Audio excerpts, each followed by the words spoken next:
vocês aqui pelo meu canal, pelo canal Luiz Dudu, agora nessa nova proposta com o tema Escatologia Reversa. Seja muito bem-vindo ao nosso canal, e esse é o nosso primeiro vídeo sobre escatologia, né? Sobre as análises que nós iremos fazer dos sistemas escatológicos aí das principais religiões do mundo, tá certo? Então hoje nós iremos começar com a escatologia budista, tá bom?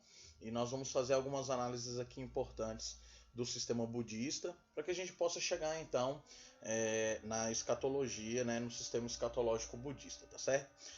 O budismo ele surge no século 6 a.C. com o famoso Siddhartha Gautama, e ele consiste num sistema ético, religioso e também filosófico, né, que tem por principal objetivo a manutenção e também a transformação de hábitos, tanto da parte física quanto da parte mental, para se alcançar algo maior, tá bom? A gente vai ver um pouco mais lá na frente o que seria esse algo maior, tá? Então, o idealizador da ideia do budismo é o Siddhartha Gautama, e ele é a principal personagem aí do budismo, tá? O principal pensador da filosofia budista, beleza? O relato da vida do Siddhartha Gautama é cheio de muitos fatos, muitas lendas, né, que historicamente é difícil a gente confirmar muitos deles, tá certo? Então, assim, fica meio misterioso, é algo até meio que parecido com a questão lá do Sócrates também, né? Às vezes a gente imagina pelos diálogos de Platão que Sócrates tenha sido alguém que não tenha existido de fato, que tenha sido apenas um personagem criado por Platão. Outros filósofos dizem que ele realmente existiu e tal. Então a gente caminha pela fala aí da ciência, pela fala dos estudiosos, que acredita que o Sócrates realmente existiu enquanto personagem, e o Buda também segue essa mesma vertente, segue essa mesma linha, tá? Mas muitas coisas, muitas lendas, muitas histórias aí relacionadas à figura do Buda, elas não podem ser comprovadas historicamente por falta de documentos, tá? Então, isso acaba aí prejudicando, de certo modo, a concepção histórica, né, dos relatos sobre o Buda, beleza? A principal característica do budismo consiste no quê? Consiste no equilíbrio, tá, entre mente e corpo, e entre vida física e espiritual, tá? Como que isso deve acontecer? A partir de hábitos que sejam praticados, obviamente, de forma equilibrada. Então, o budismo trabalha com a vertente do equilíbrio. Não, nada muito exagerado para não causar danos, seja à mente, seja ao corpo físico, seja à vida espiritual, tá? Então, o budismo consiste no ensinamento de como nós devemos superar os nossos sofrimentos pessoais. O budismo entende que a vida é inerente aos sofrimentos, tá? Então é quase que uma espécie de obrigação aí o ser humano sofrer na vida, mas que esses sofrimentos ele tem um objetivo. Qual é o objetivo? O objetivo é alcançar o nirvana, né? O que seria o nirvana? O estado pleno de paz, né? O estado onde o homem alcança a sua plenitude espiritual, tá certo? Isso é importante. Então, o nirvana seria esse estado de libertação dos sofrimentos. Essa libertação, obviamente, ela consiste no equilíbrio entre mente e corpo, entre vida espiritual e vida física, que acaba, em um dado momento, fazendo com que esses sofrimentos sejam extirpados. Então, o nirvana é o estado de libertação desses sofrimentos. Beleza? Esse é o principal objetivo do budismo, né? O principal alcance aí do budismo também. Então, dentre outras crenças no sistema budista, existe também a crença no karma, segundo a qual as ações de uma pessoa determinam a sua condição futura. Então, o karma seria mais ou menos uma espécie de barreira a ser vencida para alcançar o nirvana, entendeu? Então primeiro você trabalha isso de uma forma bem equilibrada na questão da vida, obviamente, né? Onde você tem práticas justas, onde você tem pensamentos justos, onde você tem ações justas, e essas ações justas, essas práticas justas e boas, elas irão te conduzir ao nirvana. O nirvana, que por sua vez é uma libertação dos sofrimentos. Tá? É interessante notar que dentro do karma também existe o lado negativo. O que é o lado negativo? Quando você não consegue alcançar o estado de libertação, quando você não consegue superar esses sofrimentos e você acaba então praticando o mal. Então, obviamente, que dentro de um ciclo de justiça natural que existe dentro do sistema budista, dentro de um ciclo de justiça natural, você vai acabar então recebendo as consequências pelo mal que pratica, não alcançando assim o nirvana, não alcançando assim esse estado de libertação, beleza? Então, dentro do sistema budista, nós temos 4 verdades, as 4 grandes verdades aí do budismo, né? A primeira delas é a existência implica em dor, que é o que eu já falei um pouquinho lá atrás. Ou seja, à medida que você nasce, que você cresce, que você reproduz, que você morre, o budismo entende isso como estágios de sofrimento. Então a vida são estágios fragmentados de sofrimento. Então isso faz com que o homem então venha a buscar, mediante esses sofrimentos, o estado de nirvana, o estado de libertação desses sofrimentos. Tá? A origem da dor é o desejo e o afeto. Então as pessoas buscam prazeres que não duram muito e buscam uma alegria que leva a mais sofrimento. Então o budismo trabalha muito essa questão da alegria passageira, né? Muitas vezes a alegria passageira para o budista é uma espécie de sofrimento por conta das consequências do porvir. Né? Então, sempre por isso a importância para o budismo de querer equilibrar as coisas, né? De não querer levar tudo ao extremo. Né? E a galera aqui do Ocidente tem uma filosofia de vida bastante fundamentada nessa questão do exagero, da prática exacerbada.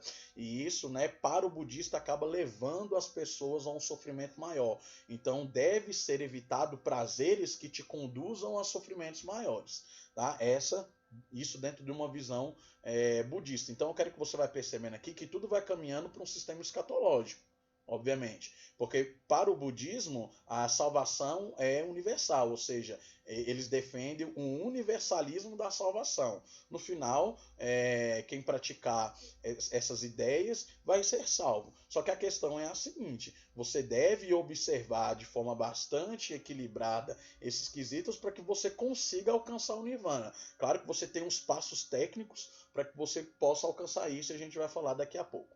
O fim da dor só é possível com o fim do desejo. Então, eu acho que dá para perceber bastante essa aproximação, né, de sofrimento, né, e de desejo, justamente por causa do tópico anterior.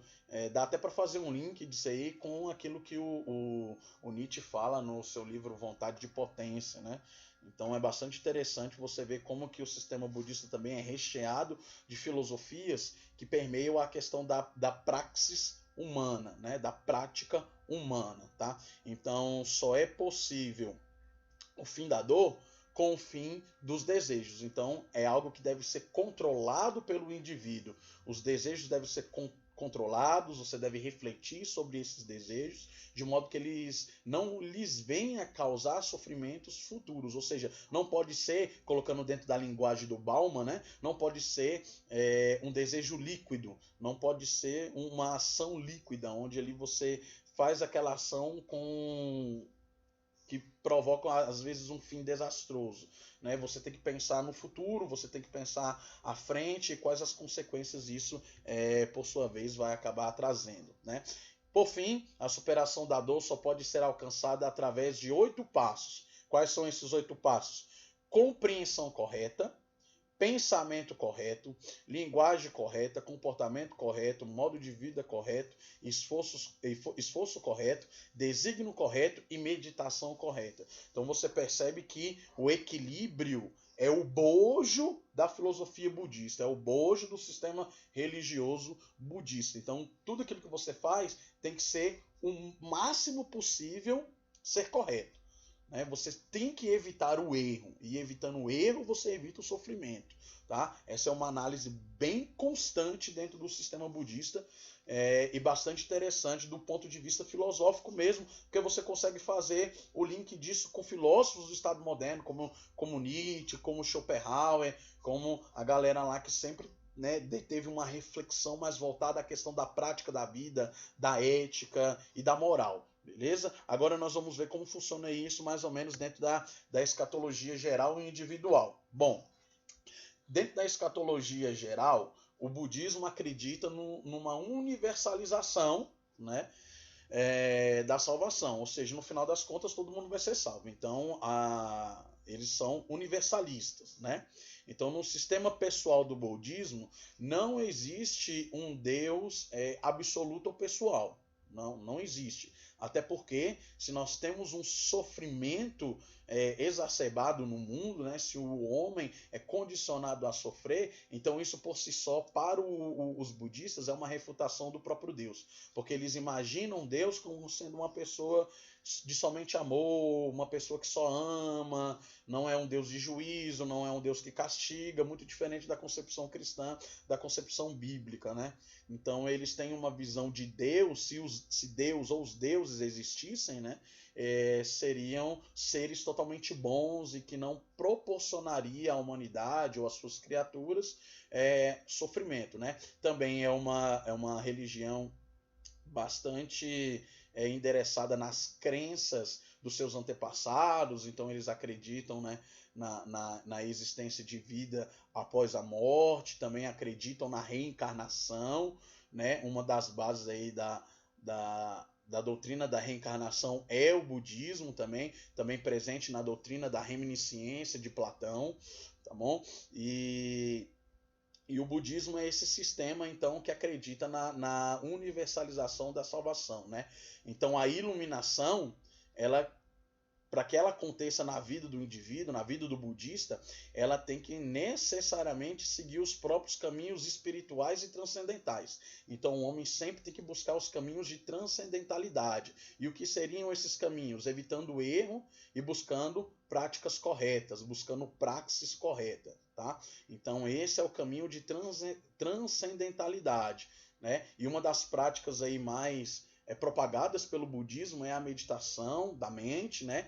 E também o estudo, que é uma forma também de libertação. A ignorância é vista pelo budismo, e esse ponto é muito interessante para o budista.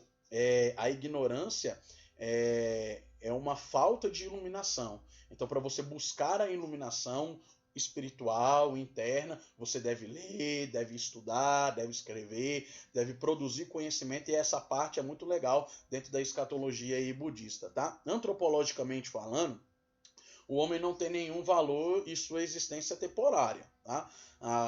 As forças do universo procurarão meios para que todos os homens sejam, no final das contas, iluminados, tá? Então, na verdade, como não há um Deus absoluto, né, um Deus pessoal no sistema budista, então são as forças do universo que irão contribuir, ou gerir, melhor dizendo, os meios para que todos esses homens possam então ser iluminados e assim alcançar o estado de Nirvana, que, lembrando que é o estado de Nirvana, é o cessamento da dor, é o cessamento do sofrimento. Beleza? Tranquilo?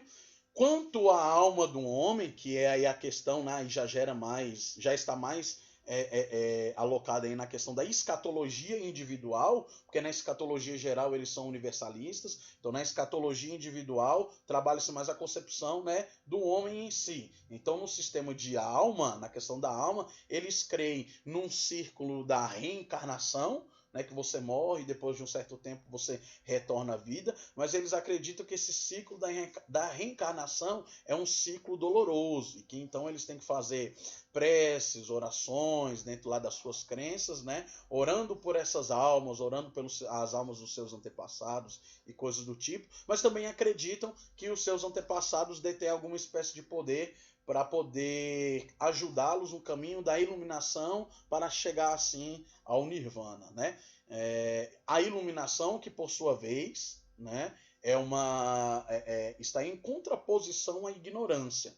Então, a ignorância do homem, que é uma espécie de trevas dentro do sistema escatológico budista, dentro do sistema escatológico budista, é uma espécie de trevas. A ignorância são as trevas. E o estudo, a leitura é a iluminação disso. Então, como que você alcança essa prática correta, essa praxis correta, alcança aqueles 8 passos lá que a gente viu: escrita correta, fala correta, comportamento correto, visão correta e assim sucessivamente. Como você vai alcançar isso? Lendo, estudando e fazendo as suas meditações, né? A meditação é uma prática muito importante. A meditação consiste, né, no equilíbrio da mente, quando você esquece se desliga, melhor dizendo, de todo mundo, né, que está à sua volta, e você se concentra ali, naquele momento, deixando a sua mente vazia, colocando a sua mente em estado ali de stand-by, onde você está descansando a mente, está buscando o equilíbrio e coisas do tipo, tá bom? Dessa forma, então, entendemos que a escatologia budista prega uma humanidade que está passando por um processo de evolução espiritual. Então, essa humanidade, a escatologia budista, então, ela é uma escatologia otimista, né? Ela diz que a humanidade está passando por esse processo de evolução, né? Apesar ainda de que a humanidade ainda consiste numa maldade extremamente grave, né? Os homens são maus e a violência e coisas do tipo, mas a escatologia budista acaba acreditando aí que nós estamos passando por um processo de evolução espiritual e que no fim de todos os habitantes aí da Terra poderão herdar a salvação ou chegar ao paraíso, ou a um estado de libertação do sofrimento, que é o nirvana, ou seja, numa vida pós-morte boa e longe e livre dos sofrimentos. Então, esse é um panorama da escatologia budista, tá bom? Um panorama bem geral. Se você gostou, deixe seus comentários aí no link. Se você tem algo a contribuir também, deixe seus links, seus comentários aí no nosso vídeo, tá bom? E até o próximo vídeo, galera, tá bom? Um prazerzão estar aqui com vocês e compartilhar aí um pouco do conhecimento com vocês. Esse é o nosso canal Escatologia Reversa e a nossa proposta é fazer análise de todos os sistemas escatológicos presentes nas religiões aí espalhadas pelo mundo, e hoje nós vimos aí a escatologia budista dentro da sua concepção de escatologia geral e de escatologia individual. De escatologia geral na universalização da salvação, escatologia individual na reencarnação do homem em busca, né, ali do nirvana, livre do sofrimento e coisas do tipo. Tá bom? Obrigado aí pela presença, curta o nosso vídeo, siga o nosso canal, ative o selinho aí de notificação, beleza? Um forte abraço para todos vocês.